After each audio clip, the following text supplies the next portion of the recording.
श्रेष्ठदान भाग 2. अनपेक्षित आलेल्या संकटाने देवकी गांगरून गेली. अचानक असं कोणी कोमामध्ये जातं?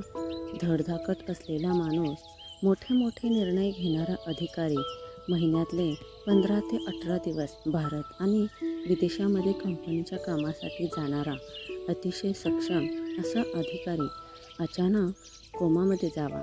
देवकीच्या डोक्यामध्ये वावटळ उठली. आता पुढे काय? आशुतोषच्या बरोबरीच्या अधिकाऱ्याला देवकीने प्रश्न विचारला. वेदांत म्हणाला, वेदवती हॉस्पिटल मुंबई. आशुतोषवर योग्य उपचारही इथेच होईल. कितीही दिवस लागले तरी चालतील. कंपनी खर्चाचा भार उचलेल. खरं म्हणजे ही तर एक क्रिमिनल केस होती. आशुतोष कंपनीची मीटिंग घेत होता. पुढे कुठेतरी गडबड झाली असावी.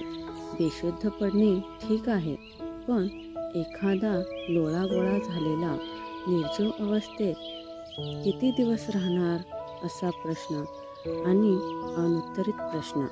देवकीने मुलींना काहीच सांगितले नाही. त्या एकट्याच होत्या. घाबरून गेल्या असत्या. आज 4था दिवस होता. तिथल्या बेड एरियामध्ये देवकी राहत होती. तिला स्वतःला डायबिटीज असल्यामुळे रोज इन्सुलिनचे औषध इंजेक्शन घ्यावंच लागत होतं. एखादा रुग्ण जेव्हा ICUमध्ये असतो तेव्हा त्याच्या नातेवाईकांना एका हॉलमध्ये एक बेड, तो देखील फक्त रात्रीसाठी दिला जायचा. हॉलच्या शेजारी बाथरूमची व्यवस्था असायची आणि खाण्याची व्यवस्था कॅन्टीनमध्ये. रुग्णांच्या नातेवाईकांनी आपले सामान लॉकरमध्ये ठेवायचं आणि दिवसभर इकडे तिकडे बसायचं. अशीच प्रथा असायची. हॉस्पिटल पण बरोबरच आहे. रुग्णाकडे बघणार का रुग्णांच्या नातेवाईकांकडे?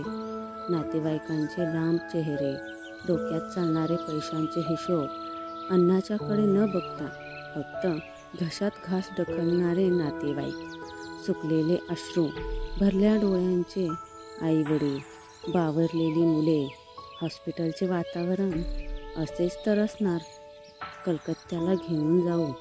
माझी मीटिंगमध्ये लक्ष लागत नाही. देवकी, तुझे बाबा कोमामध्ये आहे हे तुला कळत नाही. तू मीटिंग सोडून येऊ नकोस. काम नीट कर. काम झाल्यावरतीच मुंबईला ये. तोपर्यंत डॉक्टर दलाल काहीतरी सुचवतील. त्यांच्या सल्ल्यानुसार आपण पुढे जाऊ.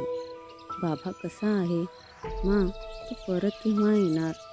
बाबाला काय झाले? आम्ही दोघी तिकडे येऊ का? घरी फार भीती वाटते ग. स्वतःचे अश्रू सारून देवकी मुलींना आणि ऋतुपर्णाला धीर देत होती.